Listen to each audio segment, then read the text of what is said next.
Plant and animal human. इसको generally इसको भी क्वेश्चंस के थ्रू देखते हैं। पहला क्वेश्चन है कि सपोसी पोषण हेतु क्या जरूरी है, यानी कि जो ऑटोट्रॉफ है उसके लिए क्या जरूरी है। पहले ऑटोट्रॉफ्स को देख लेते हैं। जितने भी सजीव है सबको अपने जीवन जीने के लिए भोजन की ज़रूरत है, उसी भोजन को बारे में पढ़ना है। भोजन एक लाइफ प्रोसेस में बहुत ही महत्वपूर्ण चीज़ें है, इसलिए सबसे पहले देख लें ऑटोट्रॉफिक न्यूट्रिशन के बारे में। ऑटोट्रॉफिक में जो है खाना खुद से बनाया जाता है, उसको ऑटोट्रॉफिक न्यूट्रिशन कहते हैं। तो ऑटोट्रॉफ जो है ग्रीक वर्ड है। ऑटो का मतलब होता है सेल्फ और ट्रॉफ का मतलब न्यूट्रिशन, सेल्फ न्यूट्रिशन। ये भी दो ऑटोट्रॉफ को दो पार्ट में पढ़ा फोटो ऑटोट्रॉफिज्म। तो जो फोटो वाला होता है तो पता है ये फोटोसिंथेसिस सबसे होता है। जितने भी ग्रीन प्लांट्स हैं, जितने भी यूनिसेलुलर जो ऑर्गेनिज्म में, कुछ यूनिसेलुलर में जितने भी हरे प्लांट हैं सब ग्लूकोज जो बनाते हैं फोटोसिंथेसिस के लाइट के सनलाइट के यूज से ही बनाते हैं। और कुछ होते हैं केमिकल ऑटोट्रॉफ, जैसे कुछ बैक्टीरिया होते हैं जैसे फेरोमोनासा, सल्फोमोनासा, बिगियोटिया। ये सब जो होता है वो अपना खाना बनाता है आयरन को ऑक्सीडाइज करके, हाइड्रोजन सल्फाइड को भी ऑक्सीडाइज करके, आयरन और हाइड्रोजन सल्फाइड को ऑक्सीडाइज करके खाना बनाते हैं अपना। तो यहाँ पे क्वेश्चन है सपोसी क्वेश्चन में, यानी फोटोसिंथेसिस के लिए क्या क्या जरूरी है। तो क्लोरोफिल भी जरूरी है, H2O यानी कि पानी भी जरूरी है, CO2 भी जरूरी है, और सूर्य का प्रकाश सनलाइट दोनों, इस सब तीनों जरूरी है। 7 नंबर क्वेश्चन तक जो है फोटोसिंथेसिस के पहले क्या उसको देख लेते हैं। पहले हेटेरोट्रॉपिक न्यूट्रिशन क्या होता है। इसमें खाने के लिए दूसरे पर डिपेंडेंट हो, उसको हेटेरोट्रॉपिक कहते हैं। इसको भी बहुत सारा बताया गया है, सेप्रोफाइटिक, पैरासाइटिक और होलोजोइक। सबको 1 बाय 1 देखते हैं। सेप्रोफाइटिक न्यूट्रिशन, सेप्रोफाइटिक क्या होता है। इसमें जनरली जो डेड एनिमल पे डिपेंड करता है, जो मर जाने के बाद नहीं, जो नोच नोच से खा जाता है भाई। सेप्रोफाइटिक न्यूट्रिशन में देखते क्या होता है, डेड एनिमल प्लांट होता है, उनसे जो है कॉम्प्लेक्स कार्बनिक कंपाउंड को बदल लेता है। ये जनरली किसके तरह किया जाता है, फंगी, बैक्टीरिया और प्रोटोजोआ। इसलिए इन लोगों को डिकम्पोजर भी कहा जाता है, क्योंकि डेड वाले पे डिपेंडेंट होता है, इसलिए डिकम्पोजर भी कहा जाता है। द पैरासिटिक न्यूट्रिशन, इसमें क्या होता है कि जैसे कि जनरली दूसरे के शरीर पे डिपेंड रहता है, उसको मारता नहीं है, उस पर एकदम इसने खून चूसना जो होता है, जिसके शरीर पे डिपेंडेंट रहता है उसको होस्ट कहा जाता है। पैरासिटिक न्यूट्रिशन में जिस होस्ट पे रहता है उस होस्ट को कोई फायदा नहीं पहुँचाता है, उल्टा उसको हानि पहुँचाता है। उसके बाद आता है कि जितने भी प्लांट और एनिमल पे ही होता है, जितना पैरासिटिक न्यूट्रिशन होता है, और ये जो इसका जो जनरली लिक्विड रूप में ही कंज्यूम करता है। जितने पैरासिटिक न्यूट्रिशन होता है लिक्विड रूप में ही कंज्यूम करता है। तो पैरासिटिक न्यूट्रिशन में वैसे सभी भी जो बीमारी करने वाले माइक्रो ऑर्गेनिज्म है, या फिर फंगी हो गए, या फिर कुछ अमरबेल का जो पौधा है, सब जो है पैरासाइटिक है। उसके बाद होलोजोइक। होलोजोइक न्यूट्रिशन में कौन आता है, जैसे कि आदमी कोई भी चीज़ कोई खा रहा है, उसको डाइजेस्ट हो रहा है, डाइजेस्ट होने के बाद उसका सेल जो है उसमें से न्यूट्रिशन एब्जॉर्ब कर रहा है, वो सब होलोजोइक में आ जाएगा। जैसे कि जितने भी मनुष्य हो गए, बिल्ली हो गए, कुत्ता, मेढक, मछली, अमीबा, सब जो है इसी में है, होलोजोइक में। नॉर्मली जितने एनिमल्स और ह्यूमंस जो है सब इसी में आ जाते हैं होलोजोइक में। एक अमीबा भी इसी में आता है होलोजोइक में। अब करें ऑटोट्रोपिक में क्या होता है। ऑटोट्रोपिक में जो है सिंपल और इनऑर्गेनिक से कॉम्प्लेक्स बनाया जाता है, और हेटेरोट्रॉफ में क्या होता है कि कॉम्प्लेक्स से सिंपल बनता है। हेटेरोट्रॉफ में कॉम्प्लेक्स से सिंपल बनता है, और ऑटोट्रॉफ में सिंपल से कॉम्प्लेक्स बनता है। दोनों के दोनों सही है। सेप्रोफाइटिक ऑटोट्रॉफ, और उसके बाद सेप्रोफाइटिक एक होता है पैरासाइटिक। इस दोनों में जो है जीव जो है किस रूप में भोजन करता है, जनरली लिक्विड तरल रूप में करता है। इसमें से किस में जो होलोजोइक नहीं होता है। तो अमीबा, मनुष्य, मेढक, मछली समेत होता है। जो यहाँ पे फंगी में जो है वो होलोजोइक नहीं होता है। 55 क्वेश्चन है, पौधा जो है प्रकाश फोटोसिंथेसिस करता है और ऑटोट्रॉफ होता है, सही बात है। अगर कोई भी पौधा जो है वो क्या कहते हैं हेटेरोट्रॉफ नहीं होता है, सब खुद से खाना नहीं पड़ता है। इंसेक्टिवोरस कोई होता है या फिर कुछ दूसरा भी होता है, लेकिन सभी के सभी पौधा जो है ऑटोट्रॉफ नहीं होता है। हेटेरोट्रॉपिक न्यूट्रिशन में कौन कौन इसमें से शामिल है। हेटेरोट्रॉपिक में तीनों आता है, सेप्रोफाइट, पैरासाइट और होलोजोइक। लेकिन जिसमें न्यूट्रिशन जो एब्जॉर्ब होता है सिर्फ लिक्विड के रूप में, और शोषक पोषण वही कर रहा है कि न्यूट्रिशन को एब्जॉर्ब करता है, तो वो होता है सेप्रोफाइट में और पैरासाइटिक में। सेप्रोफाइट और पैरासाइटिक में जो है वहाँ पे लिक्विड रूप में उसको एब्जॉर्ब कर दिया जाता है न्यूट्रिशन को। इसमें से पैरासाइट कौन है। पैरासाइट जोंक जो है पैरासाइटिक काम करता है, होस्ट के शरीर पर आकर उससे खून चूसता है। होगा नेक्स्ट न्यूट्रिशन इन प्लांट। जितने भी प्लांट होते हैं सबके सब ऑटोट्रॉफ। लाइट के प्रेजेंस में क्या होता है कि प्लांट जो है क्लोरोफिल को एब्जॉर्ब करता है, और कार्बोहाइड्रेट को पानी से लेता है और मिट्टी से, और कार्बन डाइऑक्साइड को लेता है एटमॉस्फेयर से, उसके बाद ऑक्सीजन को निकालता है। इसी को हम लोग कहते हैं फोटोसिंथेसिस। वो इसी के द्वारा पौधा जो है अपने लिए खाना बनाता है। लेकिन जो एनिमल किंगडम जो है वो अपना भोजन इसी से प्लांट वगैरह से ही ले लेता है, जो खाना बना के रखता है उसी को एब्जॉर्ब कर लेता है। उसको कहते हैं फोटोसिंथेसिस प्रोसेस। फोटोसिंथेसिस में बहुत सारे कॉम्प्लेक्स रिएक्शन होते रहता है, जैसे कि क्लोरोफिल। फोटोसिंथेसिस में क्लोरोफिल जो है वो कहाँ पे लोकेटेड, वो प्लांट से कि क्लोरोप्लास्ट में रहता है, और सूरज से क्या करता है कि सूरज से जो सन का रेडिएशन एनर्जी आता है उसको एब्जॉर्ब कर लेता है।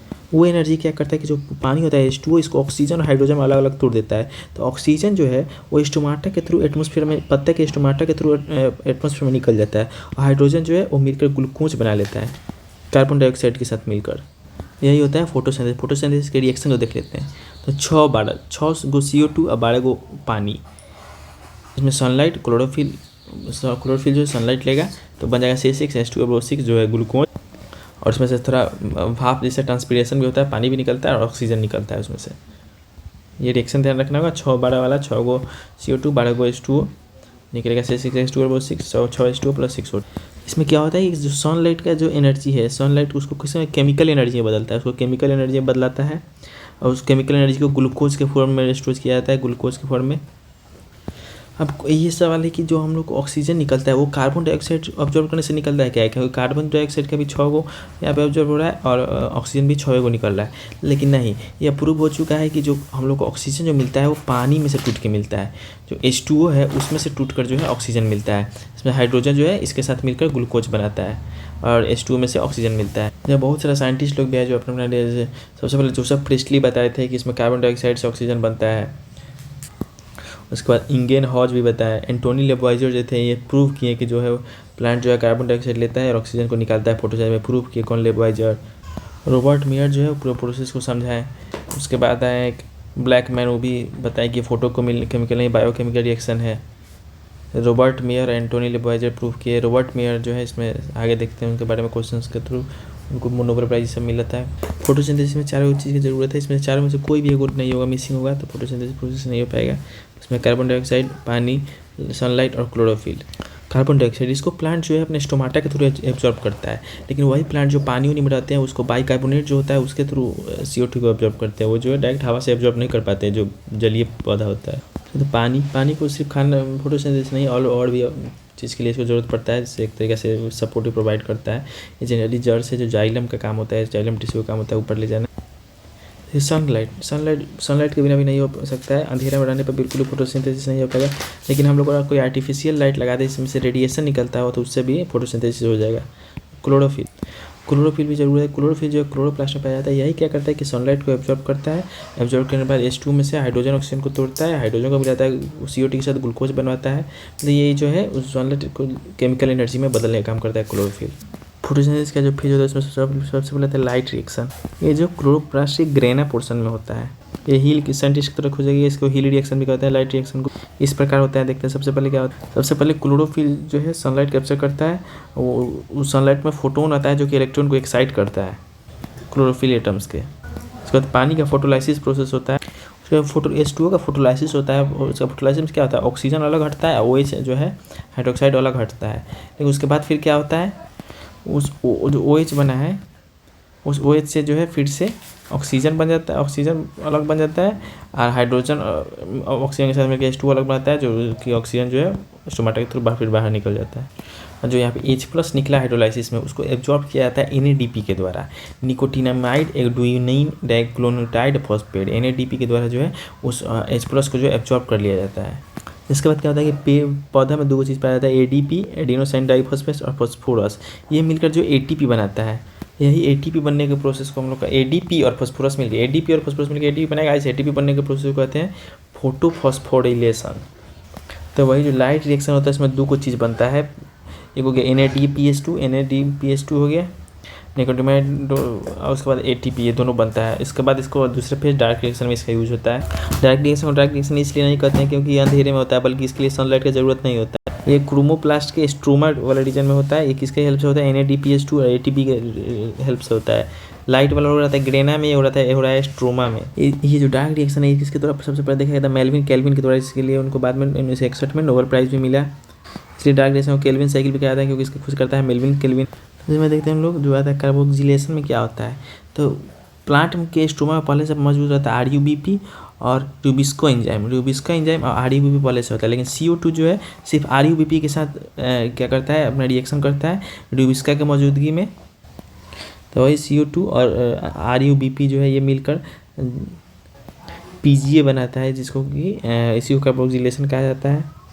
ये जो पहला स्टेबल कंपाउंड बना वो पीजीए। उसके बाद देखिए डार्क रिएक्शन में 3 गुण है। कार्बोक्सिलेशन के बाद आता है रिडक्शन। रिडक्शन में क्या होता है कि वही जो है यहाँ पे पीजीए बना, यही पीजीए एटीपी के साथ में पगाल बनाएगा, फिर फॉस्फोग्लिसरॉल्डिहाइड पगा पीजीए जो है एटीपी के साथ में पगाल बनाएगा। वहाँ COO मिल के बनाया था पीजीए रूबिस्का के प्रेजेंस में। उसके बाद रीजनरेशन में जो RUBP को यहाँ पे ऑब्जर्व किया था वो RUBP जो है वो फिर से बन जाता है, तो इसके कारण ये जो है केल्विन साइकिल चलते रहता है। RUBP को राइबोलोज बाइफॉस्फेट कहा जाता है। यहाँ पे दिए हुए केल्विन साइकिल के बारे में, इसमें 3 गो ATP का लगता है और 2 गो NADPH2 लगता है। इसका 6 राउंड चलता है, तो 6 राउंड चलेगा तो ATP का 18 हो जाएगा, 6 18, NADPH2 जो है 6 दूनी 12 हो जाएगा। तो अब जाके एगो मॉलिक्यूल बनता है ग्लूकोज का। रिएक्शन दिया हुआ है, 6 राउंड चलता है, RUBP भी 6 को लगता है, CO2 भी 6 लगता है, इसका 3 इसका 2 लगता है, इसलिए 18 12 हो गया, कभी ग्लूकोज बनता है। वैसे फैक्टर जो फोटोसिंथेसिस को इफेक्ट करते हैं उनको 2 पार्ट में बांटा गया है, एक जो बाहरी रूप से, एक होता है आंतरिक रूप से। ये टेम्परेचर हो गया, लाइट हो गया, या फिर CO2 हो गया, फिर वाटर हो गया, ये सब जो है बाहरी हो गया। क्लोरोफिल कितना अंदर भोजन है, अमाउंट प्रोटोप्लाज्म, ये सब जो आंतरिक हो गया। सबको देखते 30 से 35 डिग्री सेल्सियस पर फोटोसिंथेसिस का रेट जो है सबसे अधिक होता है। जहाँ गर्म प्रदेश होता है वहाँ पे फोटोसिंथेसिस का रेट जो है घट जाता है, 5 डिग्री सेल्सियस के नीचे नहीं हो पाता है। जो 80% लाइट पड़ता है लिप पे उसको एब्जॉर्ब कर लिया जाता है, जिसमें से 0.5 से 3.5% यूज होता है, बाकी सब जो है यूज नहीं करता है वो। और लाइट बहुत तेज़ करेंगे तो फोटोसिंथेसिस भी तेज़ होने लगेगा, बहुत ज़्यादा तेज़ हो जाएगा तो फोटोसिंथेसिस जो है वो कम्प्लीटली रुक जाता है। देखते हैं किस लाइट में सबसे ज़्यादा होता है। विजिबल जो स्पेक्ट्रम होता है उसी में होता है सबसे ज़्यादा होता है लाल से, उसके बाद 2 नंबर पर है ब्लू, और सबसे कम होता है पीला हरा से। सबसे ज़्यादा लाल, उसके बाद नीला, सबसे कम पीला हरा से।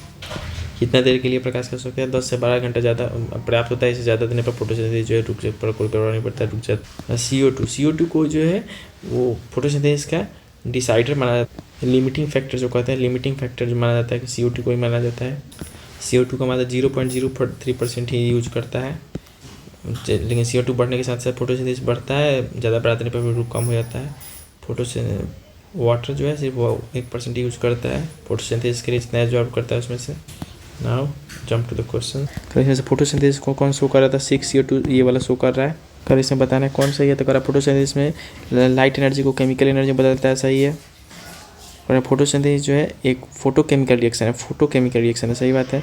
एक जो है बायोकेमिकल रिएक्शन है, ये भी सही है। फोटोकेमिकल रिएक्शन है, बायोकेमिकल रिएक्शन, और ये केमिकल एनर्जी में कन्वर्ट करता है। तो फोटोसिंथेसिस में सबसे ज़्यादा मतलब फोटोसिंथेसिस के लिए बढ़िया कौन सा वाला? विजिबल स्पेक्ट्रम में जो लाइट होता है रेड होता है, रेड के बाद सबसे ज़्यादा बढ़िया ब्लू होता है, और येलो और ग्रीन जो सबसे घटिया होता है। फोटोसिंथेसिस के लिए किसका होना अनिवार्य है? CO2 का, जल का, सूर्य प्रकाश का, क्लोरोफिल का। जो लाइट एनर्जी आता है उसका कितना % जो है पौधा यूज़ करता है फोटोसिंथेसिस? मात्र 1 से 2%। इतने बड़े बड़े पौधे होते हैं, मात्र 1 से 2%। लाइट का केवल 1 से 2% बड़े बड़े पौधों द्वारा यूज किया जाता है फोटोसिंथेसिस।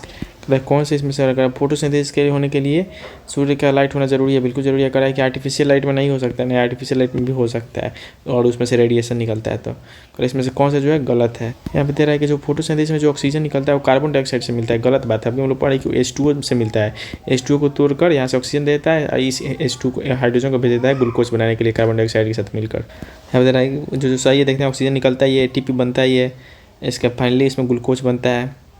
खैर इसमें ऑक्सीजन कहाँ से निकलता है? जो फोटोसिंथेसिस में होता है वो जो वाटर से निकलता है। फोटोसिंथेसिस के लिए जो लिमिटिंग फैक्टर होता है कौन है? CO2 होता है। पौधे द्वारा जो मिट्टी में जो पानी जो एब्जॉर्ब करता है उसमें से कितना % फोटोसिंथेसिस के लिए यूज करता है? सिर्फ 1% फोटोसिंथेसिस के लिए यूज करता है। जो वाटर उसका लाइट देखता है, लाइट जो पत्ता है तो 80% लाइट एब्जॉर्ब करता है, लेकिन उसमें फोटोसिंथेसिस के लिए 0.5 से 3.5% के लिए यूज करता है। धरती पर अधिकांश जो ऑक्सीजन किससे प्रोड्यूस होता है? शैवाल यानी कि उससे कहते हैं अलगी से। सवाल जो अलगी उगाया जाता है, अलगी। कहना जो फोटोसिंथेसिस का लाइट रिएक्शन होता है वो किस में होता है? लाइट रिएक्शन देखते थे स्टोमेटा के ग्रेना में होता था। और जो फोटोसिंथेसिस का जो डार्क रिएक्शन होता है वो डार्क रिएक्शन जो है वो स्ट्रोमा में होता है। डार्क रिएक्शन स्ट्रोमा में होता है, लाइट रिएक्शन ग्रेना में होता है। हम लोग नेचर में जो ऑक्सीजन का बैलेंस कैसे बना रहता था? फोटोसिंथेसिस के द्वारा। फोटोसिंथेसिस के जो डार्क रिएक्शन है वो कब होता है? रात और दिन दोनों में, जब तक NADPH2 उपलब्ध रहे। NADPH2 उसमें मेन है, NADPH2 जब तक रहेगा तब तक होता रहेगा। इसका NADPH2 लगता है 2 गो और ATP लगता है क्या गो? 3 गो। कह रहा ऑक्सीजन फोटोसिंथेसिस में किससे निकलता है, वाटर से निकलता है। कह रहा जो फंगी होता है किस प्रकार का पोषण पाया जाता है, फंगी में जो है वो हेटेरोट्रॉप में आता है। हेटेरोट्रॉप में आने के कारण वो जो न्यूट्रिशन को एब्जॉर्ब करने वाला होता है वो पाया जाता है। फोटोसिंथेसिस के टाइम जो ग्लूकोज बनता है वो क्लोरोप्लास्ट के किस हिस्सा में जो ग्लूकोज बनता है, स्ट्रोमा में बनता है। क्लोरोफिल को यूनिट ऑफ फोटोसिंथेसिस कहा जाता है, सही बात है। क्लोरोप्लास्ट जो है उसको फोटोसिंथेटिक ऑर्गेन कहा जाता है। फोटोसिंथेटिक ऑर्गेन क्लोरोप्लास्ट को कहते हैं, क्लोरोफिल को फोटोसिंथेसिस का यूनिट कहते हैं, दोनों सही है। फोटोसिंथेसिस के द्वारा जो हरा पौधा क्या निकालते हैं, तो उसमें से ऑर्गेनिक मैटर निकलते हैं, कार्बनिक द्रव ऑर्गेनिक मैटर निकालते हैं इसमें, ये ध्यान देना होगा। फोटोसिंथेसिस से ऑर्गेनिक निकलता है, ऑर्गेनिक से निकलता है फोटोसिंथेसिस। और जितने भी पेड़ पौधा है सबसे बढ़िया उसके लिए लाल लाइट होता है, उसके बाद नीला होता है, पीला और हरा जो होता है सबसे कम प्रभावी होता है, सही बात है। फोटोसिंथेसिस में क्या नहीं होता है, CO2 का मुक्त नहीं, उसमें से ऑक्सीजन निकलता है। प्रकाश संश्लेषण विधि में CO2 और ऑक्सीजन का आदान प्रदान किन अंगों द्वारा होता है, उसमें जो स्टोमाटा होता है उसके थ्रू होता है। क्लोरोफिल बनने के लिए इसमें से किसका सबसे ज़्यादा, मैग्नीशियम। याद करना, क्लोरोफिल बनने के लिए सबसे ज़्यादा जो एलिमेंट की जरूरत है उसका मैग्नीशियम का। कह रहा है कई दिनों तक घास पर ईंट का टुकड़ा पड़ा हुआ है तो उसके नीचे का जो घास है वो पीला हो जाता है, सही बात है।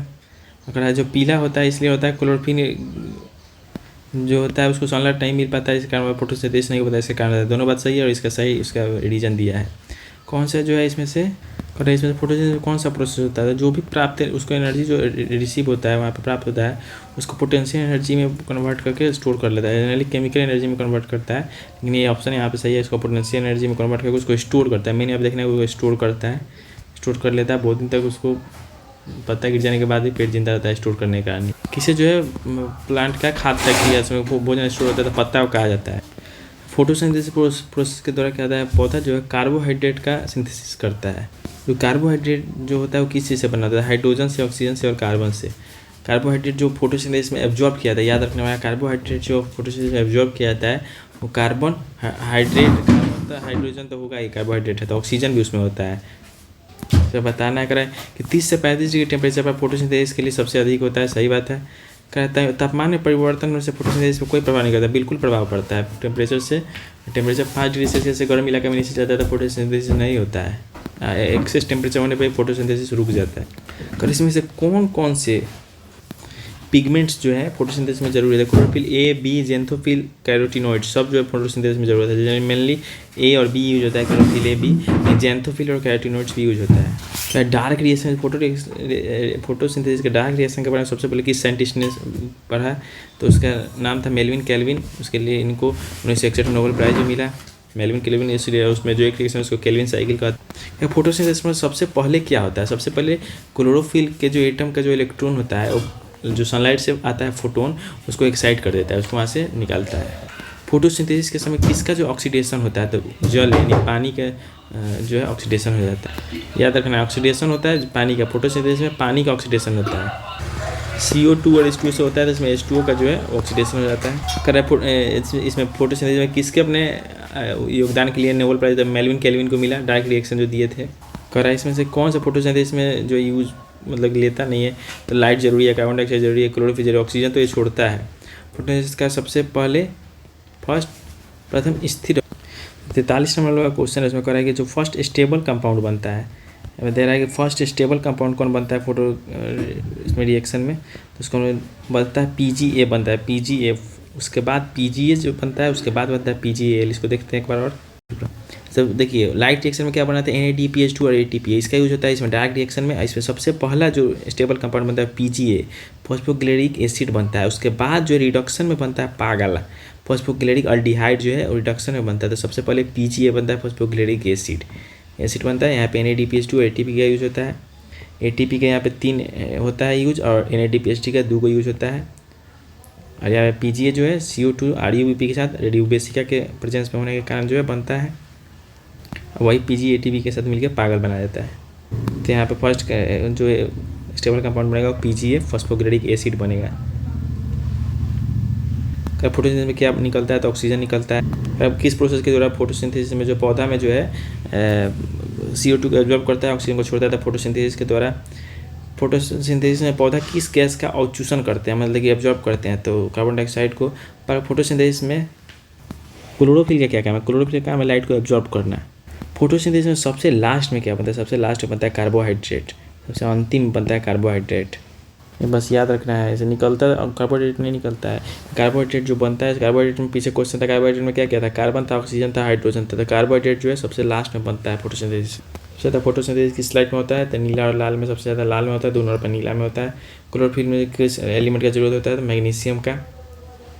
और जो फर्स्ट स्टेप क्या होता है? तो जो सनलाइट से जो क्लोरोफिल वहाँ पे एक्साइट होता है फोटोन से, वो फर्स्ट स्टेज होता है। इंड प्रोडक्ट अभी देखिए कार्बोहाइड्रेट बन होता है इंड प्रोडक्ट। फोटोसिंथेसिस के दौर सबसे अधिक होता है लाल रंग के प्रकाश से, सबसे कम होता है नीला, येलो और ग्रीन में सबसे कम होता है, हरा रंग में सबसे कम होता है। सब प्रकाश संश्लेषण फोटोसिंथेसिस होता है केवल के दिन में होता है। तो विचार करना है, सूर्य प्रकाश के अभाव में यानी अंधेरे में फोटोसिंथेसिस नहीं हो सकता है। सनलाइट के अभाव में या फिर अंधेरे में जो फोटोसिंथेसिस प्रक्रिया जो है वो नहीं हो सकता है।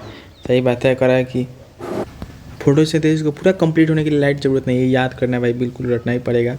अंधेरा में हो रहा तो समझ गया कि भाई अंधेरा में फोटोसिंथेसिस नहीं हो पाएगा, लेकिन फोटोसिंथेसिस का पूरा प्रक्रिया होने के लिए लाइट की ज़रूरत नहीं है। ये बात भी है, पूरा होने के लिए लाइट की ज़रूरत नहीं है, दोनों को याद रखना होगा। करा हरे रंग का पदार्थ जो पौधा में फोटोसिंथेसिस कराता है उस कौन है? क्लोरोफिल है। क्लोरोप्लास्ट में होता है, लेकिन जो हरा रंग का जो करवाता है उसका नाम है क्लोरोफिल। खरा ऑक्सीजनोमीटर का यूज़ किया होता है, तो प्लांट का ग्रोथ रेट नापने के लिए यूज होता है ऑक्सीजनोमीटर का। इसमें करा फोटोसिंथेसिस के प्रोसेस के द्वारा कार्बोहाइड्रेट और ऑक्सीजन गैस बनता है। सही बात है, कार्बन डाइऑक्साइड नहीं, कार्बोहाइड्रेट जो है सबसे लास्ट में बनता है, ऑक्सीजन का भी बनता है। पत्ती के अलावा जो है प्लांट के दूसरे हर भाग में फोटोसिंथेसिस होता है, तो से पत्ता में होता है और दूसरे पार्ट में भी होता है। सही बात है, सिर्फ पत्ता में नहीं होता है। जो आर्टिफिशियल लाइट है, आर्टिफिशियल लाइट जो है वो फोटोसिंथेसिस के कारण हो सकता है। आर्टिफिशियल लाइट से ही फोटोसिंथेसिस हो सकता है। कुछ प्लांट इंसेक्टिवर्स क्यों होते थे? इसका सही आंसर है कि उन लोगों को आदत हो जाता है वैसे मिट्टी में रहने के लिए जहाँ पर नाइट्रोजन जो है कम होता है, नाइट्रोजन जहाँ पर कमी होता है, इसके कारण इंसेक्ट पर डिपेंड होना पड़ता है नाइट्रोजनस फूड के लिए। यहाँ से न्यूट्रिशन इन एनिमल्स का क्वेश्चन सुना, न्यूट्रिशन इन एनिमल्स को देखते हैं अब। यदि मनुष्य के समय होलोजोइक न्यूट्रिशन, होलोजोइक जो न्यूट्रिशन होता है 5 प्रोसेस करता है: इंजेक्शन, डाइजेशन, एब्जॉर्प्शन, एसिमिलेशन और इजेशन। ये हुआ खाना, उसके बाद ये हुआ पचना, और उसमें न्यूट्रिएंट्स को एब्जॉर्ब करना, एक जगह इकट्ठा करना, उसके बाद निकालना। इसमें से डाइजेशन जो है सबसे ज़्यादा इंपॉर्टेंट है, और इसमें बहुत बढ़िया डाइजेस्टिव सिस्टम होता है खाना को पचाने के लिए। इसमें एक आता है एलिमेंट्री कैनल, जैसे आहार नाल होता है, इसमें उसका टोटल लेंथ जो है 8 से 10 मीटर होता है। तो जो हम लोग उसका सबसे पहले आता है, हम लोग का खाते हैं वहाँ से बकल कैविटी आता है। बकल कैविटी जो हम लोग का जबड़ा उबड़ा होता है, उसके बाद ओट्स के थ्रू बंद होता है। तो जो जबड़ा के ऊपर वाला हिस्से को पैलेट कहेंगे, और साइड में गाल से होता है। इसका चारों मतलब कि चैम्बर देख लिए कैसा होता है। उसके बाद बकल कैविटी में 3 मेन पार्ट होता है: टीथ, टंग और सैलिवरी ग्लैंड। सबसे पहले हम लोग टीथ को देखते हैं। जो ऊपर दांत होता है उसको क्राउन कहते हैं। जो नीचे मसूड़ा के नीचे होता है उसको रूट जड़ कहते हैं। दांत के स्ट्रक्चर को देखें तो सबसे आता है हम लोग आता है पल्प कैविटी, यानी कि इसमें जो होता है नस वगैरह सब होता है। उसके ऊपर एक तो लेयर होता है, बहुत हार्ड होता है, इसको डेंटाइन कहा जाता है, बहुत ही ज़्यादा हार्ड होता है। ये जो हल्का पीला कलर का होता है। जो डेंटाइन पल्प कैविटी का जो डेंटाइन होता है एक टिश्यू होता है। उस क्राउन के ऊपर जो एक पतला सा परत चढ़ जाता है जिसे दांत उजला लगता है, उसको इनेमल कहते हैं। दांत में यही 3 मेन होता है, जो उसमें नस हो गया, पल्प कैविटी हो गया, डेंटाइन हो गया, टिश्यू जो बहुत हार्ड होता है, उसके ऊपर क्राउन के ऊपर हल्का सा लेयर होता है जो वाइट लिखता है, उसको इनेमल कहते हैं। दांत का इनेमल जो होता है वो कैल्शियम फॉस्फेट का बना होता है, जो कि पानी में कभी नहीं घुलता है। लेकिन अगर पूरे मुंह का पीएच जो है 5.5 से नीचे जाता है तो उसमें जो होता है वो सड़ने लगता है। ये जो इनेमल जो होता है हार्डेस्ट पार्ट होता है बॉडी का, ये बना होता है कैल्शियम फॉस्फेट से। मनुष्य के पूरे जीवन का दांत जो है 2 बार निकलता है। जन्म के बाद जो दांत निकलता है उसका मिल्क दूध का दांत कहते हैं, जो टोटल 20 को निकलता है, 10 को ऊपर 10 को नीचे। 6 से 7 साल होते होते सब टूटने लगता है। नया दांत जो आता है 32 को आता है टोटल, 16 को ऊपर और 16 को नीचे। दूध का दांत जो होता है 20 को होता है। परमानेंट टीथ, और परमानेंट टीथ जो है 4 प्रकार होता है: इंसीजर, कैनाइन, प्रीमोलर, मोलर। हम लोग देखते हैं कौन इंसीजर का काम जो होता है काटने का होता है, कैनाइन को होता है फाड़ने का होता है, प्रीमोलर जो है कुचलता है, और मोलर जो है चबाता है। देखते हैं टोटल कई गो है, तो यहाँ देख सकते हैं सामने के 4 गो हो गया इंसीजर, इधर उसके बाद एक हो गया कैनाइन दोनों तरफ। उसके बाद होता है प्री मोलर 2 गो हो जाता है, और मोलर जो है 3 गो होता है। इसका फार्मूला से भी याद रख सकते हैं। जो एडल्ट में होता है 2 1 2 3, एक साइड का हो गया, जैसे हो गया यहाँ पे हो गया 2 1 2 3, 2 1 2 3 हो गया। और बच्चा में होता है 2 1 0 2। तो बच्चा में क्या क्या नहीं होता है? प्री मोलर नहीं होता है, वो लास्ट वाला मोलर जो होता है वो नहीं होता है। तो बच्चे में हो गया 2 1 0 2, और एडल्ट में हो गया 2 1 2 3। 2 21 23 2 1 2 3 एडल्ट में 1 2 1 0 2 बच्चा में सिर्फ एक साइड का है। इसमें 4 से गुना करेंगे तो पूरा मुंह का निकलेगा, 2 से गुना करेंगे तो सिर्फ एक साइड का निकलेगा। टंग जो होता है मस्कुलर ऑर्गन होता है। टंग का क्या होता है, इसमें से जो है सलाइवा निकलता है जो कि खाना में मिलता है। उसके बाद टंग के थ्रू ही हम लोग खाने का टेस्ट पता कर पाते हैं। ये दांत का जो अंदर का सरफेस है उसको साफ़ करता है और उसको स्मूथ रखता है। ये खाना को निकलने में भी मदद करता है। इसी के थ्रू हम लोग बोल भी पाते हैं, क्योंकि दांत पे एक रुआ जैसा स्ट्रक्चर होता है पपीला जो कहते हैं, इसी पे टेस्ट बड होता है जिससे हम लोग खाना का स्वाद आ पाता है। जीभ को इसके थ्रू देख लेते हैं। जीभ के बीच में होता है फिलीफॉर्म। बीच में कहीं फील किया जाता है कि इसमें होता है फिलीफॉर्म। इसमें कोई टेस्ट नहीं होता है, टेस्ट बड यहाँ पे फिलीफॉर्म नहीं होता है। तो साइड वाला जो होता है उसको कहते हैं हम लोग फंगी फॉर्म। साइड वाला को कहते हैं फंगी फॉर्म। फंगी जो साइड में लग जाएगी इसलिए फंगी फॉर्म। इसमें जो टेस्ट बड होता है सावर सल्टी स्वीट यहाँ पे है, सावर सल्टी यहाँ पे है। यहाँ पे जो तीखा वाला जो कहते हैं सरकम वैलेट जो कहते हैं यहाँ पे लिखा हुआ है। सरकम वैलेट जो है, सरकम वैलेट सब पपीला का ही नाम है। सरकम वैलेट जो है यहाँ पे इसके कारण तीखा लगता है। इसके बाद हम लोग दांत हो गया, दांत से जीभ में से निकलता है सैलिवरी ग्लैंड, उसके बारे में देखते हैं। ये जो है एक्सटर्नल सेक्रेशन ग्लैंड होता है, डक्ट के थ्रू इसमें से आता है। तो देखते हैं 3 गो इसमें मेन होता है। एक होता है पैरोटिड, एक होता है सबलिंगुअल, एक होता है submandibular. Parotid, sublingual, submandibular. Parotid जो होता है वो कान के पास होता है। पैरोटिड जो है कान के पास, ईयर के पास पैरोटिड जो है कान के पास हो गया। सबलिंगुअल जो हो गया, सबलिंगुअल जीभ के दोनों साइड पर पाया जाएगा सबलिंगुअल। और सब मैंडिबुलर जो है जबड़ा के ऊपर और नीचे पाया जाता है। सब जबड़ा के ऊपर नीचे हो गया। सब मैंडिबुलर ऊपर नीचे, मैंडी साइड वाला में लिंग वाला साइड में हो गया। और पैरोटिड जो है ईयर के पास से आता है। तो जो कान के पास जो पैरोटिड आता है वही सबसे बड़ा होता है। जो हम लोग का जो सलाइवा होता है, सलाइवा जो होता है वो बेसिक यानी अल्कलाइन यानी बेसिक जो होता है ना, छाड़िए उसको अल्कलाइन लिखा है, उसी का होता है। डेली 1.5 लीटर करीब इसमें से निकलता है। 99.2% तो उसमें पानी होता है, लेकिन पानी के अलावा भी उसमें एंजाइम होता है जिसमें कि पोटेशियम सोडियम सब होता है। इसमें टाइलिन और लाइजोजोम एंजाइम होता है। टाइलिन और लाइजोजाइम। जो टाइलिन होता है, टाइलिन क्या करता है कि जो हम लोग के भोजन में स्टार्च होता है उसको बदल देता है कि इसमें डेक्स्ट्रिन और माल्टोज में टाइलिन जो है डीएम बना देता है, स्टार्च को डीएम। स्टार्च से बन जाता है डीएम, डेक्स्ट्रिन और माल्टोज। जहाँ पे स्टार्च टाइलिन से डेक्स्ट्रिन और माल्टोज बन रहा है, सिर्फ वो टोटल 30% स्टार्च यहाँ पे बन पाता है, इसे डेक्स्ट्रिन और माल्टोज। यहाँ पे जो लाइजोजाइम जो भी बैक्टीरिया खाना के साथ इंटर करता है उसको मारने का काम करता है लाइजोजाइम। टाइलिन डीएम बनाता है, लाइजोजाइम जो बैक्टीरिया को मारता है। तो फेरिंग्स में जो फेरिंग्स में जो है हम लोग का सांस लेने वाला और खाने वाला नाली दोनों एक जगह जाके मिलता है फेरिंग्स से यहाँ पे दोनों जाके मिलता है। तो फेरिंग्स में मिलने के बाद क्या होता है कि वहाँ से एक हो जाता है हम लोग के पेट के खाने वाले में, एक हो जाता है इधर लंग्स में, ट्रैकिया में जाता है। तो जो इसमें जाता है उस पर एक लेयर लगाया था, इसको कहते हैं हम लोग ग्लोटिस पे एक ठो लेयर लगाया था, इसको कहते हैं एपिग्लोटिस। जब बंद रखता है, जब जरूरत है तभी खुलता है। इधर जो गुलेट, इसको इधर वाले कहते हैं गुलेट में जनरली खाना ज़्यादा आराम से चल जाएगा, लेकिन यही जो ग्लोटिस वाला में चल जाता है तो हिचकी जो आता है वही ग्लोटिस वाला में चल जाता है। बोलते समय, खाने समय बोलने खाने से जब हम लोग बोलते हैं तो जो सांस लेते हैं तब ये खुल जाता है, इसलिए खाने के समय बोलते समय खुल जाता है। और इसी में कभी खाना चल जाता है तो उसको नाक में फेंक देता है। वो 2 हो गया, गुलेट खाना वाला हो गया, ग्लोटिस हो गया, ट्रैकिया में जाता है। ग्लोटिस पे लेयर होता है एपिग्लोटिस। फेरिंग्स के बाद आता है ओएसोफेगस जो होता है 10 से 12 इंच का होता है। गुलेट के थ्रू इसमें खाना जाता है। यहाँ पे खाना को नीचे भेजने के लिए उसमें हलचल जैसा होता है, इसलिए हलचल होता है, उसको कहते हैं पेरिस्टाल्टिक वेव्स। इसमें खाना बिल्कुल पचने वाला काम जो ओएसोफेगस में नहीं होता है। तो पेट जो है चौड़ा थाली है, लेफ्ट साइड में जनरली होता है। इसमें 3 गो लेयर पेट होता है ना, इसे हम लोग का पेट ऐसे होता है। तो 3 होता है। सबसे होता है कार्डियक, उसका होता है फुंडिक, उसका होता है पाइलोरिक। इसका CF कार्डियक, फुंडिक और पाइलोरिक। तो ये जो है कार्डियक, फुंडिक और पाइलोरिक, इसमें खाना जो है स्टोर होता है। कार्डियक तक खाना नहीं जाता है, यहाँ तक खाना बहुत ज़्यादा खा लेते हैं, यहाँ तक कार्डियक तक बढ़ जाता है तो उल्टी हो जाता है। यहाँ पे जो इसके लेयर पे होता है गैस्ट्रिक ग्लैंड होता है। पेट में जो गैस्ट्रिक ग्लैंड होता है उसमें 3 गो मेन होता है। उसमें से 3 लीटर जरूर गैस्ट्रिक जूस निकलता है। उसमें 3 को मेन होता है, हाइड्रोक्लोरिक एसिड होता है, एक म्यूकस जो लेयर होता है, कि पेप्सिनो एंजाइम निकलता है, पेप्सिनोज। जो गैस्ट्रिक जूस निकलता है उसमें वाटर जो है 0.4% होता है, हाइड्रोक्लोरिक एसिड होता है, पेप्सिनोज एंजाइम होता है और म्यूकस होता है। तो इसीलिए जो हम लोग पेट में हाइड्रोक्लोरिक एसिड होता है, ऊपर से जो टाइलिन आया था वहाँ से सलाइवा के साथ उसको काम को रोक देता है और खाना को जो एसिडिक बनाता है, क्योंकि भोजन में आने वाले जितने बैक्टीरिया है वो सब मर जाए। तो पेप्सिन जो है हाइड्रोक्लोरिक एसिड के प्रभाव में क्या करता है कि प्रोटीन को बदलता है। पेप्टोन, पॉलीपेप्टाइड और प्रोटियोज में। प्रोटीन को बदलता है पेप्टोन, पॉलीपेप्टाइड और प्रोटियोज में। प्रोटीन का सबसे पहला पचना जो है सबसे पेट से ही शुरू होता है, लेकिन इसी में सब नहीं पचता है। तो यहाँ पे म्यूकस निकलता है, वो क्या करता है, वो लेयर बनाता है कि हाइड्रोक्लोरिक एसिड से पेट के लेयर को डैमेज नहीं। कभी कभी हाइड्रोक्लोरिक एसिड ज़्यादा निकल जाता है और म्यूकस कम निकलने के कारण जो लेयर नहीं बना पाता है, इसके कारण एसिड जो है पेट के अंदर जो है जला देता है, उसमें घाव बन जाता है। उसी घाव को हम लोग क्या कहते हैं, अल्सर कहते हैं। जो ऐसे व्यक्ति जो बहुत ज़्यादा देर भूखा रहता है उसको पेप्टिक अल्सर हो जाता है। पेट में फैट ही पचने जाता है। जो लाइपेज निकलता है पेट में से, जो लाइपेज जो है फैट को फैटी एसिड और ग्लाइसरोल में बदलता है। लाइपेज फैट को बढ़ाने का काम करता है, जो निकलता है वो लाइपेज निकलता है। बच्चे सबके पेट में से निकलता है प्रोरेनिन।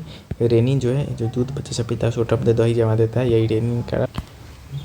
खाना जो पेट में 4 से 5 घंटा तक रहता है, उसमें खाना को जो है वो पूरा एकदम गीला गीला एकदम ले जैसा बना देता है, उसको काइम कहा जाता है। उसके बाद ये आगे बढ़ता है स्मॉल इंटेस्टाइन की तरफ। यहाँ पे 2 ओरिफिस है, कार्डियक ओरिफिस जो ओसोफेगस से पेट में आगे जहाँ से जुड़ता है उसको कार्डियक ओरिफिस कहते हैं। पेट से फिर स्मॉल इंटेस्टाइन में जहाँ जाके जुड़ता है उसको पाइलोरिक ओरिफिस कहते हैं।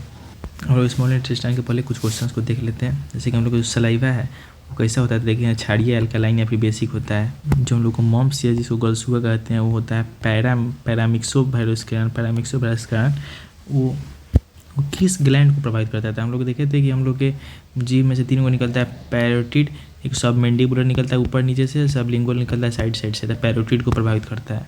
क्या टाइलिन एंजाइम किस में होता है, टाइलिन जो होता है लार में होता है, डीएम बनाता है, डेक्सट्रीन और माल्टेज बना देता है। लाइजोजाइम जो होता है वो बैक्टीरिया को मार देता है, तो लार में ही निकलता है। मनुष्य के जो सेलेवरी ग्लैंड होता है उसमें कितने प्रकार का ग्लैंड होता है, मतलब कि कितने प्रकार का सेलेवरी ग्लैंड पाया जाता है ह्यूमन के ओरल कैविटी में। तो मुँह गुहा ओरल कैविटी को कहते हैं। तो 3 ग्लैंड होता है, देखें अभी हम लोग पैरोटिड, सबलिंगुअल, सबमेंडिबुलर। करेक्ट। लार में कौन से एंजाइम होते हैं, तो टाइलिन होता है और लाइसोजाइम होता है।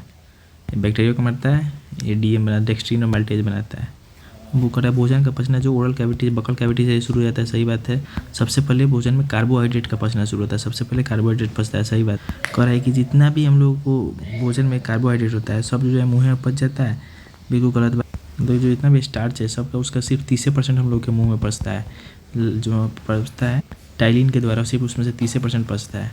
करे से दांत में से कौन हिस्सा जो है इसमें कि नर्व फाइबर होता है, फिर से उसमें ब्लड वेसल सब होता है, तो होता है बकल कैविटी में। बकल कैविटी में होता है। इनेमल तो ऊपर वाला होता है, डेंटाइन जो क्राउन ऊपर वाला हिस्सा होता है बकल कैविटी में होता है। मनुष्य के मुँह जो बकल कैविटी कितने प्रकार का दांत होता है, 4 प्रकार का, इंसीजर, कैनाइन, प्रीमोलर, मोलर। 2 1 2 3 इसका होता है। बच्चा वाला 2 1 0 2 हो जाता है। आदमी के जो बकल कैविटी किस प्रकार का दांत सबसे कम होता है, 2 1 कैनाइन जो होता है सबसे कम होता है। कराएगी दांत का अधिकांश हिस्सा तैयार करता है किसमें, डेंटाइन में। दांत का अधिकांश हिस्सा डेंटाइन ही होता है, डेंटाइन ही होता है। दांत का अधिकांश हिस्सा डेंटाइन होगा। इनेमल डेंटाइन बकल में सबसे ज़्यादा डेंटाइन ही होता है। दांत के ऊपरी भाग में इसे जो कैल्शियम फॉस्फेट से बना होता है उसको इनेमल कहते हैं। फिर दांत का जो ऊपरी परत होता है वो इनेमल होता है। इनेमल मानव शरीर के सबसे हार्डेस्ट पार्ट है, सही बात है। इनेमल मेनली जो है कैल्शियम से बना होता है, कैल्शियम फॉस्फेट से बना होता है, सही बात है। इनेमल के स्वस्थ विकास हेतु फ्लोरीन आवश्यक है, सही बात है। फ्लोरीन जो है ज़रूरी है। फ्लोरीन कमी के कारण दांत में जो क्षरण हो जाता लगता है। जीभ पर किस पैपिला में स्वाद नहीं होता है, फिली फॉर्म में नहीं होता है। साइड वाला हो गया फंगी फॉर्म, बीच में हो गया फिली फॉर्म जिसमें नहीं होता है। और सर्कवैलेट जो होता है वो पीछे वाला हो जाता है यहाँ पे, जिसमें तीखा लगता है। इसमें सावर सल्टी हो जाता है, यहाँ पे मीठा वाला हो जाता है। जीभ के अगला हिस्से में कौन हो जाता है, यहाँ पे मीठा हो गया, सावर हो गया, सल्टी हो गया, यहाँ पे तीखा हो जाता है। मनुष्य में क्या कहते हैं, ओरल कैविटी, बकल कैविटी के बाद क्या होता है, बकल कैविटी के बाद होता है फैरिंग्स, जहाँ से गुलेट और ग्लोटिस में बंटवारा होता है। इसको इंग्लिश में कहेंगे फैरिंग्स से जाता है। फैरिंग्स के बाद जाता है ओएसोफेगस में। कभी कभी भोजन जल्दी खाने से या खाते समय बात करने से खांसी उठ जाता है, जो गाढ़ा लग जाता है या फिर हिचकी जाता है। इसका कारण क्या है, भोजन जो है ग्लोटिस के थ्रू सांस वाले नली में चल जाता है। जो ट्रैकिया वाला रास्ता है ग्लोटिस, उसको एपिग्लोटिस बंद करके रखता है, उसमें चला जाता है। जो गैस्ट्रिक ग्लैंड है पाया जाता है किस में, हम लोग के पेट में पाया जाता है गैस्ट्रिक ग्लैंड। हम लोग जो पेट है उसमें जो प्रोटीन सिंथेसिस सबसे मतलब कि सब प्रोटीन भी पचता है, फैट भी पड़ता है, लेकिन प्रोटीन जो मेनली पड़ता है, इसलिए नहीं सब प्रोटीन यही पच जाता है, लेकिन प्रोटीन पचने का मेन स्थान यही है। प्रोटीन से पेप्सिन जो एंजाइम है, पेप्सिन क्या बनाता है, द पेप्टोन प्रोटीन जो पेप्सिन के बनता है पेप्टोन, पॉलीपेप्टाइड और प्रोटियोज। पेप्टोन, पॉलीपेप्टाइड और प्रोटीओज। पेप्सिन एंजाइम किस में होता है? तो जो हम लोग गैस्ट्रिक ग्लैंड होता है उसमें होता है। तो जो गैस्ट्रिक ग्लैंड से जो गैस्ट्रिक जूस निकलता है उसमें क्या क्या होता है? हाइड्रोक्लोरिक एसिड होता है, म्यूकस होता है और पेप्सिन एंजाइम होता है। जो हाइड्रोक्लोरिक एसिड निकलता है उसके प्रभाव से बचने के लिए म्यूकस जो निकलता है वो क्लियर बना रहता है पेट के दीवार पे। पेप्सिन बदल देता है, प्रोटीन को बदलता है पॉलीपेप्टाइड में, पेप्टोन, पॉलीपेप्टाइड और प्रोटीओज में बदलता है। पेप्सिन जो है प्रोटीन को पेप्टोन, पॉलीपेप्टाइड, प्रोटीओज में बदलता है। लार जो है किसके पचने में सहायक होता है? लार वहाँ पे टाइलिन जो है वो स्टार्च को पचाता है। पेप्सिन एक प्रकार का क्या है? पेप्सिन जो है वो एंजाइम है। प्रोटीन का पचन कहाँ से होता है? पेट से शुरू होता है प्रोटीन का। खट्टे स्वाद के लिए जो साइड वाला है, लिटरल जो है साइड वाला है, खट्टा साल्टी। डाइस्टेज एंजाइम का सोर्स कहाँ है? तो हम लोग का सलेवरी ग्लैंड है, लार ग्रंथि में डाइस्टेज एंजाइम वहीं से निकलता है। ये वाला याद रखना, डाइस्टेज जो एंजाइम जो है हम लोग के लार ग्रंथि से निकलता है, diastase enzyme. Diastase, ptyalin, lysosome लिखे थे। टाइलिन क्या करता है? डेक्सट्रिन और माल्टोज में बताता है, उसी को मिला के शायद डाइस्टेज नाम रख दिया है।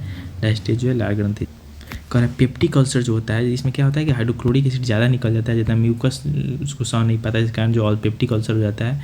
नहीं, पेप्टिक अल्सर ज़्यादा देर तक भूखे रहने से होता है। पेप्टिक अल्सर जो ज़्यादा देर तक भूखे रहने से होता है, ये पेट को डैमेज करता है।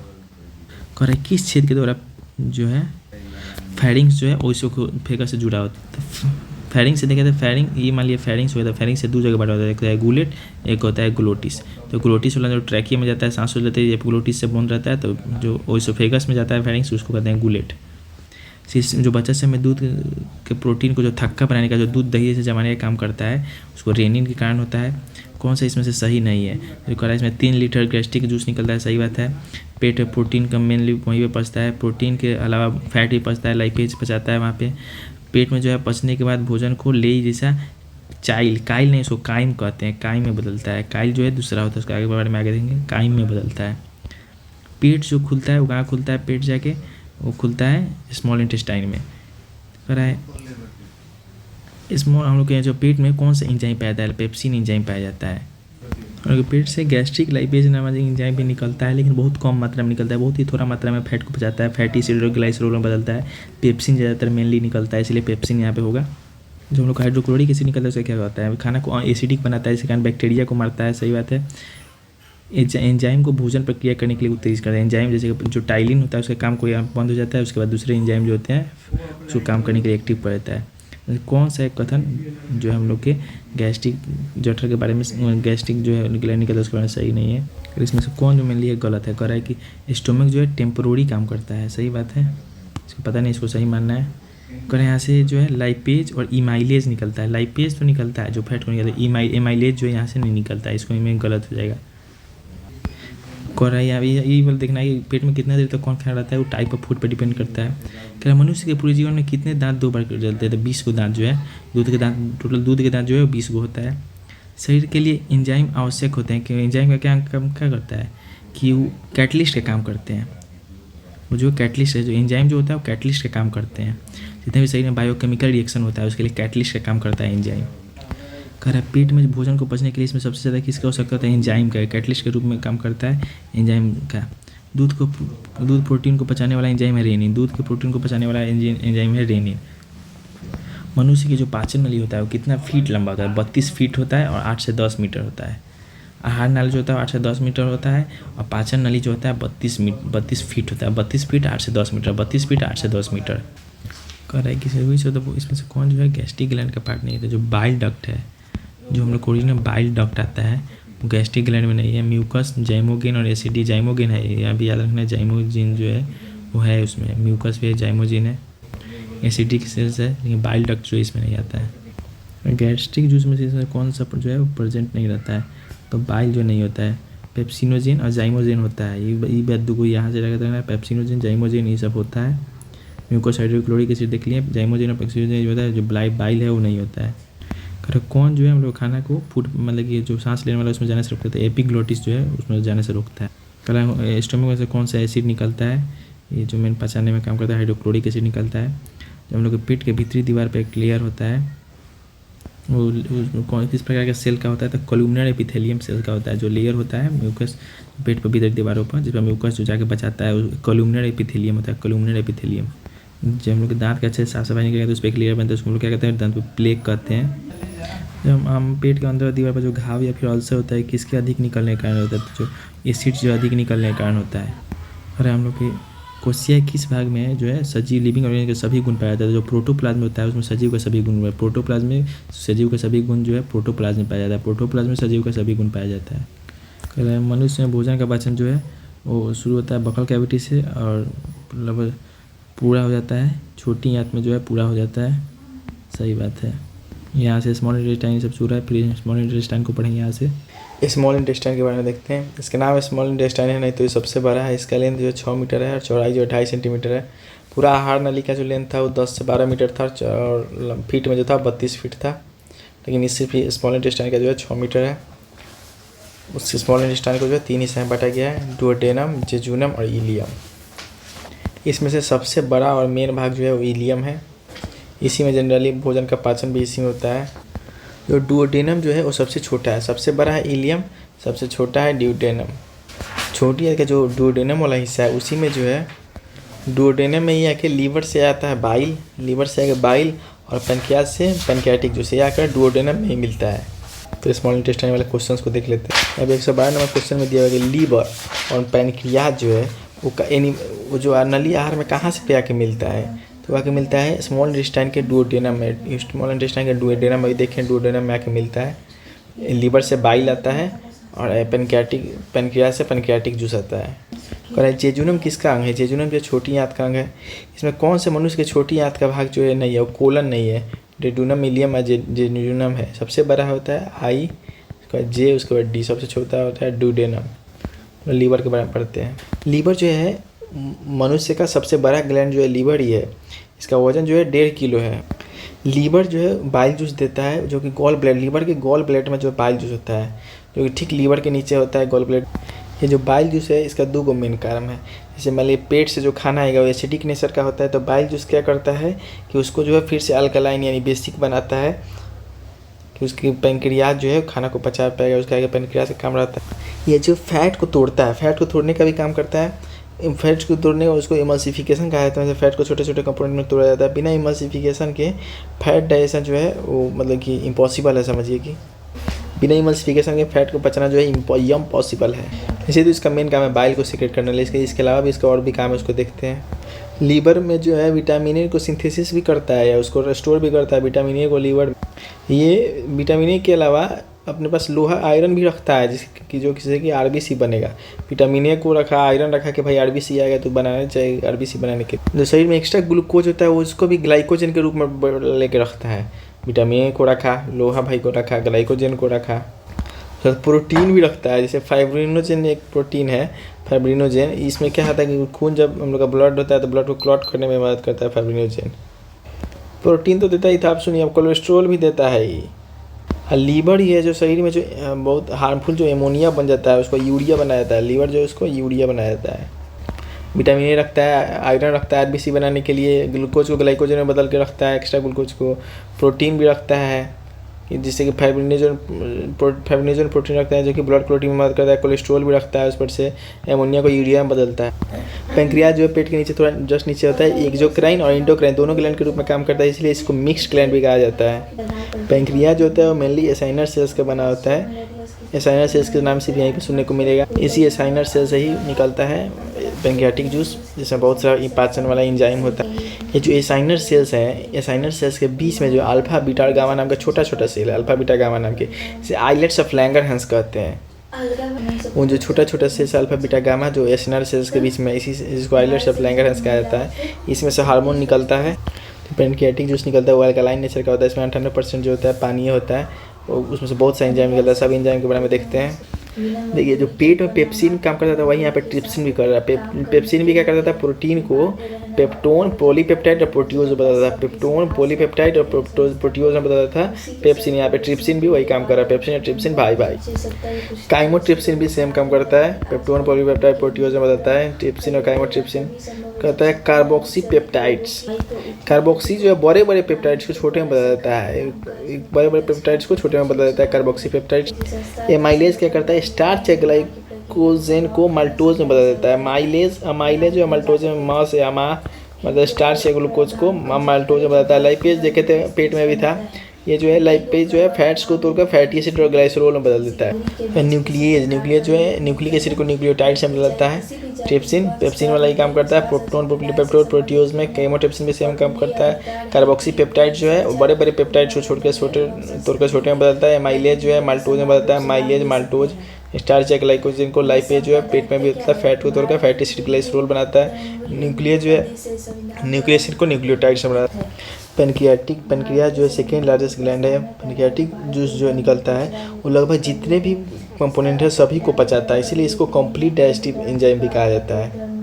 देखिए ड्यूटेनम में क्या क्या क्रिया होता है। उधर जो बाइल आता है लीवर से और जो पैंक्रियाज से आ गया, सब एंजाइम सब मिलकर पूरा खाना पचाने का काम करता है ड्यूटेनम में। उसके बाद उसको पास कर देता है जुजेनम और फाइनली जाता है इलियम में। ऐसे ही इलियम में जाते तक जो ग्लैंड जो है वो अपना स्मॉल इंटेस्टाइन के लिए वो अल्कलाइन जूस छोड़ते हैं। सकस इंटरेसियस करके छोड़ता है रस। उसके बाद जितना भी होता है खाना उसमें ले जाके पूरा एब्जॉर्ब कर लिया जाता है, जो कम्प्लीटली खाना पचा देता है। वहाँ पे क्या इलियम में क्या क्या छूटता है, सकस इंटेरिकस और अल्कलाइन इंटेस्टाइनल जूस छूटता है और सकस इंटेरिकस छूटता है। सबसे पहला काम होता है ड्यूडेनम में, उसके बाद जाता है जुजेनम में और सबसे इलियम में जाता है। इलियम में सकस छूटता है और एगो अल्कलाइन जूस छूटता है, जिससे पूरा खाना पच जाता है। जब जो सकस इंटेरिकस है जो छूट निकलता है कहाँ पे निकलता है इलियम में। उसके बारे में देखते हैं उसमें क्या क्या रिएक्शन होता है। सकस इंटेरिकस में निकलता है पेप्टाइडेज। ये क्या करता है, पेप्टोन को एमिनो एसिड में बदलता है। देखिए इसको लिखा आता है पेप्टाइडेज। पेप्टाइड जो है पेप्टोन को बदलता है, पेप्टोन को बदलता है ASE बदलता है किसमें, एमोनिक एसिड में बदलता है, एमोनिक एसिड में।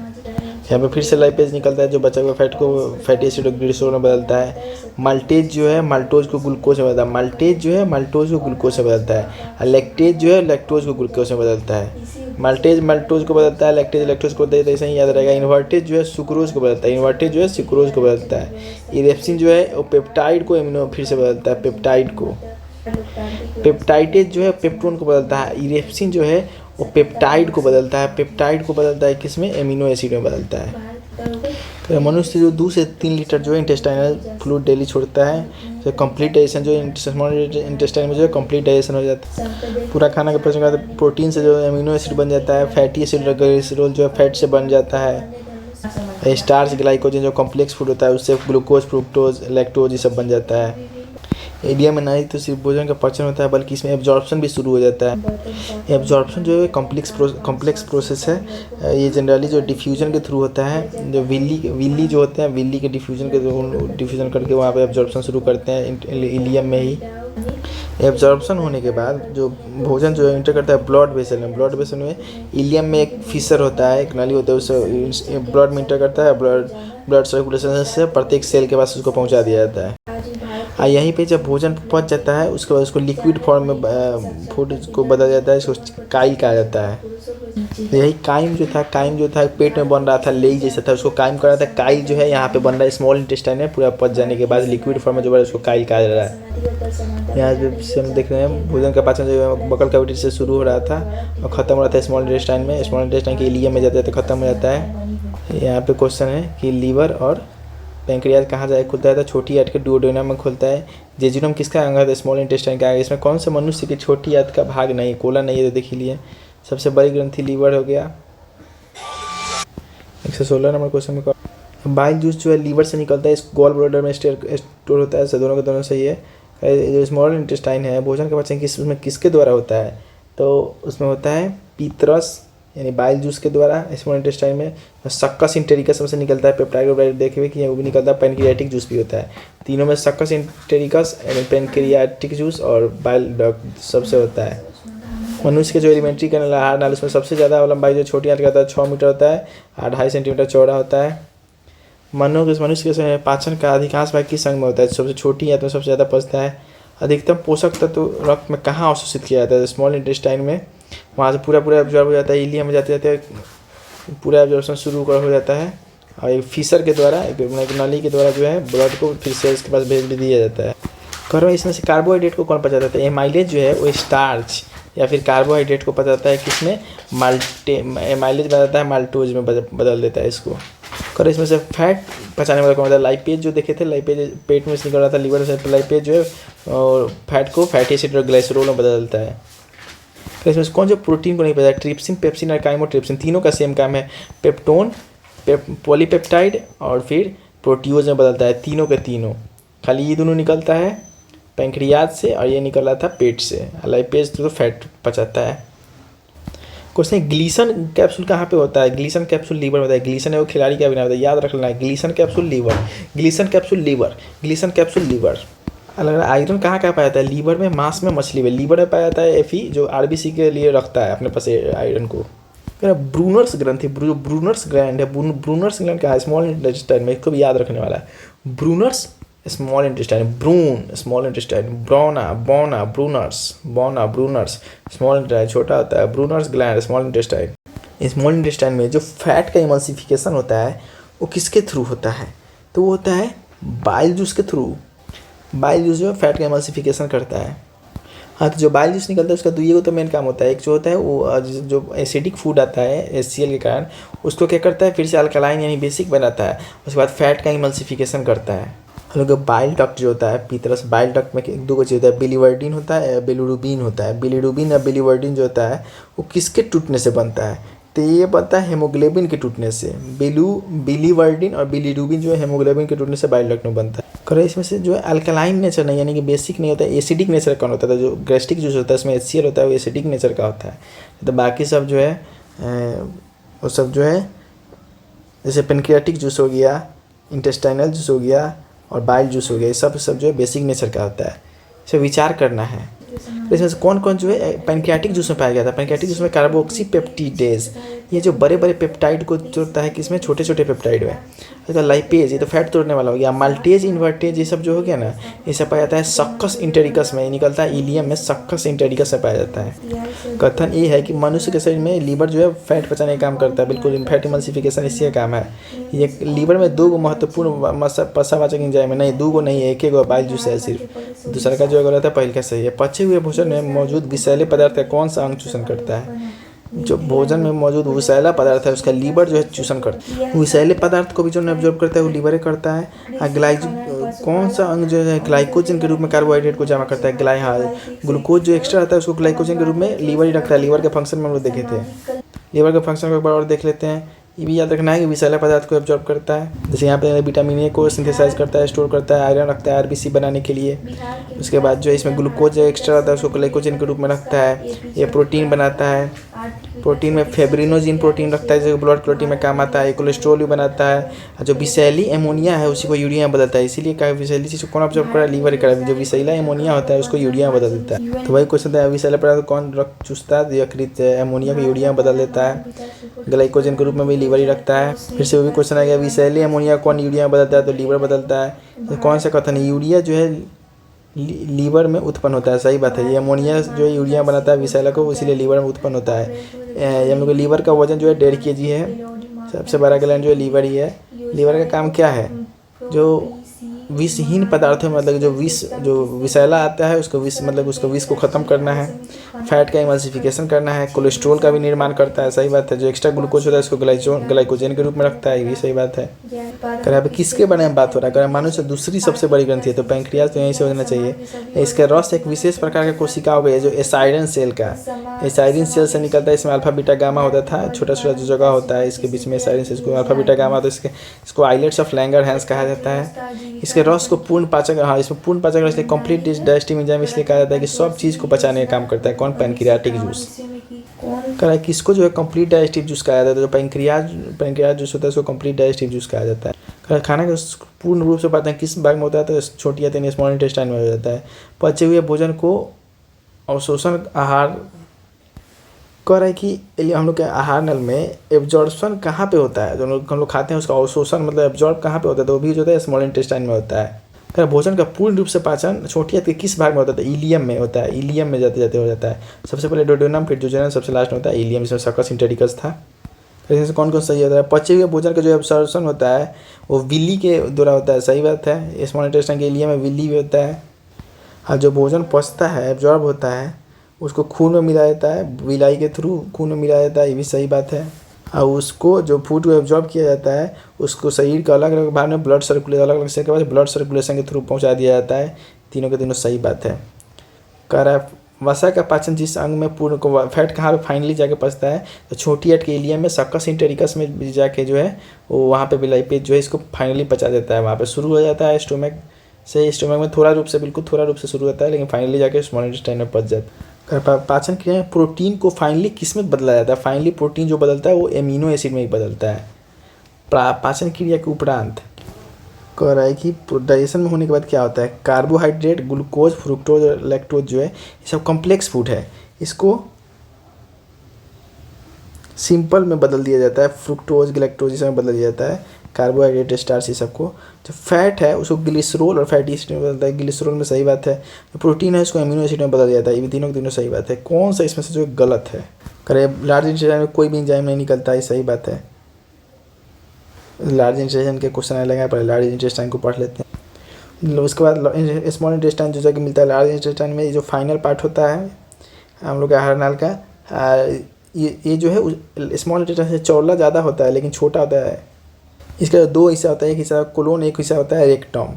पूरा हो जाने के बाद, पचने के बाद थोड़ा लिक्विड फॉर्म में जो उसको भेज दिया जाता है कोलोन में, और कोलोन में जितना भी लिक्विड रहता है सबको एब्जॉर्ब कर लिया जाता है, और फाइनली जो पूरा खाना जो बचता है वो कहाँ पे जाके इकट्ठा हो जाता है? जाके इकट्ठा हो जाता है रेक्टम में, जो वहाँ से समय समय पर जो है हम लोग के एनस के थ्रू जो है निकल जाता है। जहाँ पे स्मॉल इंटेस्टाइन और लार्ज इंटेस्टाइन मिलता है वहाँ पे एक पार्ट होता है जिसको कहा जाता है सीकम। सीकम के ऊपर सीकम के फिंगर जैसा स्ट्रक्चर होता है, इसको कि अपेंडिक्स कहा जाता है। और दोनों के दोनों जो है मतलब कोई यूज का ऑर्गन नहीं रह गया है। सीकम और अपेंडिक्स जो है कोई भी यूज का ऑर्गन नहीं रह गया है।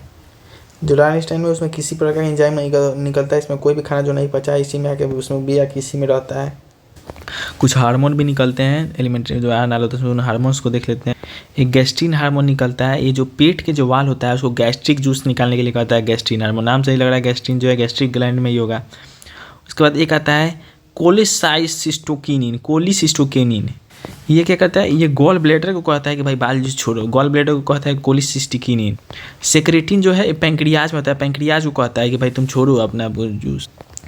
कहता है इंटीरोगेस्टेरोन जो होता है वो ये इसका काम ये है कि जो गैस्ट्रिक जूस है वो ज़्यादा ना छोड़ दे, उसको रोकने का काम है। तो गैस्ट्रिन हो गया गैस्ट्रिक ग्लैंड को छुड़वाता है, इंटीरोगेस्टेरोन हो गया उसको ज़्यादा नहीं छोड़ दे, उससे पता है लीवर से जो कहता है कि बाइल जूस छोड़ो। कोलिसिस्टोकिनिन हो गया गॉल ब्लैडर से, और सेक्रेटिन जो हो गया वो पैंक्रियाज से कहता है छोड़ने की। तो हमारा 183 में कहते हैं वो कि लार्ज इंटेस्टाइन में कोई एंजाइम नहीं होता है, सही बात है। लार्ज इंटेस्टाइन जो बिना पचे भोजन को थोड़ा देर के लिए रखता है, सही बात है। करे बड़ी आंत जो है लार्ज इंटेस्टाइन जो है स्मॉल इंटेस्टाइन की तुलना में अधिक लंबा होता है, अब लंबा नहीं होता है, चौड़ा अधिक होता है। जो बड़ी आंत में जल तथा खनिज लवणों का अवशोषण, इसमें कुछ एब्जॉर्प्शन, इसमें जो बड़ी जल जो है इसमें कोलोन में जाके एब्जॉर्ब हो जाता है, फाइनली जो सूखा जो होता है वो रेक्टम में आके इकट्ठा हो जाता है। कर सीकम और अपेंडिक्स जो एक्स्ट्रा पार्ट है, वेस्टिजियल पार्ट जिसको कहते हैं, वो कहाँ पे रहता है? तो बड़ी आंत में इसको कहा जाता है। छोटी आंत और बड़ी आंत जहाँ पे आके मिलता है वहीं पे सीकम होता है, सीकम के ऊपर फिंगर जैसे स्ट्रक्चर अपेंडिक्स होता है। जनरली होता है इसको बड़ी आंत में ही माना जाता है, बड़ी आंत में होता है। तो इसमें से गलत कौन है? हम लोग के पेट में हाइड्रोक्लोरिक एसिड निकलता है, क्योंकि छोटी आंत के इलियम में भोजन का पाचन और एब्जॉर्प्शन सब हो जाता है उसमें। बड़ी आंत के कोलन में जो है भोजन का अवशोषण हो सकता है, परंतु जल का नहीं, इसमें जल का अवशोषण होता है, भोजन का बिल्कुल नहीं, सिर्फ जल जो है कोलोन में जो होता है। लीवर सबसे बड़ा ग्लैंड है नहीं है। मनुष्य का मल जो फीसिस कहा जाता है वो सर्वाधिक मात्रा में पाया जाता है, जल की मात्रा में पाया जाता है। ये हमको ध्यान देने वाला है। जो फीसिस है हम लोग जनरली समझेंगे सॉलिड में, फीसिस जो है सर्वाधिक मात्रा में जल में पाया जाता है, फीसिस जो है सर्वाधिक मात्रा में जल में पाया जाता है लिक्विड फॉर्म में। विटामिन के का सिंथेसिस करने वाला एस्चेरिचिया कोली, एस्चेरिचिया कोली जो है कहाँ पे होता है? तो कोलन में ही होता है। लार्ज इंटेस्टाइन कोलन में, इसको याद रखना है। एस्चेरिचिया कोली तो कोलन में होगा, एस्चेरिचिया कोली विटामिन कोलन तक विटामिन के को करने वाला कोलन में ही होगा। कौन इसमें से कौन सा हार्मोन हम लोगों को पैंक्रियाज को, गॉल ब्लैडर को, सॉरी यहाँ पे गॉल ब्लैडर को जो है उसको वहाँ पे बाइल जूस छोड़ने के लिए कौन कहता है? तो कोलिसिस्टोकिनिन, लीवर हार्मोन वाला कोलिसिस्टोकिनिन गॉल ब्लैडर को बोलता है छोड़ने के लिए। कर इसमें अरेंज करना है। सबसे बड़ा कौन होता है? सबसे बड़ा इलियम, उसके बाद जुजेनम, सबसे छोटा है डुडेनम। छोटी आते हैं भोजन का पूर्ण पाचन के बाद क्या कहलाता है? पूर्ण पच जाता है, उसके बाद जो है थोड़ा वाटर लिक्विड फॉर्म होता है, उसको चाइल कहा जाता है। चाइल है, चाइम जो है पेट लेग जैसा बनाया जाता है खाना, उसको चाइम कहा जाता है। मनुष्य को रोटी चबाने में मीठा क्यों लगता है? क्योंकि वहाँ पे कार्बोहाइड्रेट जो है वो शक्कर में बदलता है, स्टार्च जो है वो माल्टेज में बदलता है, माल्टोज में। और किसी व्यक्ति का गॉल ब्लैडर निकाल दिया जाए तो उसमें किस चीज़ का पाचन नहीं हो पाता है, तो फैट जो है वो अच्छा से नहीं पचता है उस आदमी में। कह रहा है माल्टेज, सुक्रोज और लैक्टेज। माल्टेज जो है माल्टोज में बदल देता है, माल्टेज, सुक्रेज और लैक्टेज जो है कहाँ पाया जाता है, तो इंटेस्टाइनल जूस में पाया जाता है। इंटेस्टाइनल जूस में पाया जाता है, गैस्ट्रिक ग्लैंड में नहीं, पैनक्रियाटिक जूस में नहीं, उसके बाद बाइल जूस में नहीं। इंटेस्टाइनल जूस निकलता है इलियम में, जो निकलता है सकस इटेरिकस उसमें होता है। पाचन क्रिया बताना है, इसमें से कौन जो है वो गलत है। एस्टीएप्सिन जो है वो फैट को ग्लिसरीन और फैटी से बदलता है, एस्टीएप्सिन जो बदलता है सही बात है। एमाइलोप्सिन जो होता है स्टार्च को ग्लाइकोजेन और सोलूबल शुगर में बदलता है। कौन? एमाइलोप्सिन बदलता है, एस्टीएप्सिन बदलता है फैटी एसिड में, एमाइलोप्सिन बदलता है ग्लाइकोजन में। इसमें करा एस्टीएप्सिन एमाइलोप्सिन जो है वो गैस्ट्रिक जूस में होता है, नहीं गैस्ट्रिक जूस में नहीं होता है। उसमें एक जाइमोजिन एक एमाइजोन जीन करके होता है। एस्टीएप्सिन करता है फैटी में, एमाइलोप्सिन करता है स्टार्च को ग्लाइकोजन में। ये दोनों जो है गैस्ट्रिक में नहीं होता है, गलत हो गया। कौन सा इसमें से लीवर का काम नहीं है? ग्लूकोज को ग्लाइकोजन में बदलता है, यूरिया को बदलता है, अमोनिया को मतलब विषय अमोनिया को यूरिया में बदलता है। मृत एवं क्षय हो चुकी रेड आरबीसी को विनाश करता है। हाँ वही जो डीके हो जो आरबीसी को उसको हटा देता है। Absorption of excess water from edible, जो कहता है कि जो खाना में जो वो पानी का एब्जॉर्ब करता है, ये सब गलत बात है, ये सब यहाँ पे नहीं होता है। आदमी जैसा अमीबा को भी होलोजोइक न्यूट्रिशन होता है, वो अपना भोजन जो है किस अंग से ग्रहण करता है, तो सीडोपोडा कूटपाद से अपना भोजन ग्रहण करता है। अमीबा भोजन का पाचन किस अंग में होता है, तो वो जो है फूड वैक्यूल में होता है। जो भोजन का अमीबा जो खाना पचता है फूड वैक्यूल में होता है। वहीं पैरामीशियम में भोजन जो खाता है वो किससे? पैरामीशियम जो है सीलिया के थ्रू लेता है, अमीबा जो है वो सीडोपोडा कूटपाद के थ्रू लेता है। फिर से क्वेश्चन रिपीटेड है, प्रकार फोटोसिंथेसिस में किस एलिमेंट का यूज पड़ता है, तो मैंगनीज का। देखिए ये क्वेश्चन बहुत बढ़िया आ गया, ये क्वेश्चन घुमाने वाला है। यहाँ पे मैग्नीशियम भी है और मैग्नीज भी है। तो मैग्नीशियम का काम है, मैग्नीशियम जो है लाइट एब्जॉर्प्शन और एंजाइम को एक्टिवेट करने का काम करता है फोटोसिंथेसिस में। लेकिन वाटर मॉलिक्यूल को तोड़ने में जो काम करता है वो मैंगनीज करता है। मैग्नीशियम का काम होता है लाइट के एब्जॉर्प्शन में, लाइट एब्जॉर्प्शन करके फोटोसिंथेसिस को एक्टिवेट करता है मैग्नीशियम। मैंगनीज जो है वाटर को तोड़ता है, वो मैंगनीज है। दोनों को याद रखना। जो कौन सा जो है सही से मैचिंग करता है, जो गॉल ब्लैडर है वो बाइल जूस छोड़ता है। लीवर जो है यहाँ पे देखिए गॉल से फिर से देखते हैं, गॉल ब्लैडर में जो है वो बाइल का स्टोर करता है, लीवर में जो है बाइल बनता है, सही बात है। पैंक्रियाज से जो इंसुलिन निकलता है, बाइल जो बाइल डक्ट बाइल उसका ट्रांसपोर्ट का काम करता है, पित्तवाही का जो ट्रांसपोर्टेशन का काम करता है, यही याद रखना है। फाइनली चैप्टर कंप्लीट होता है।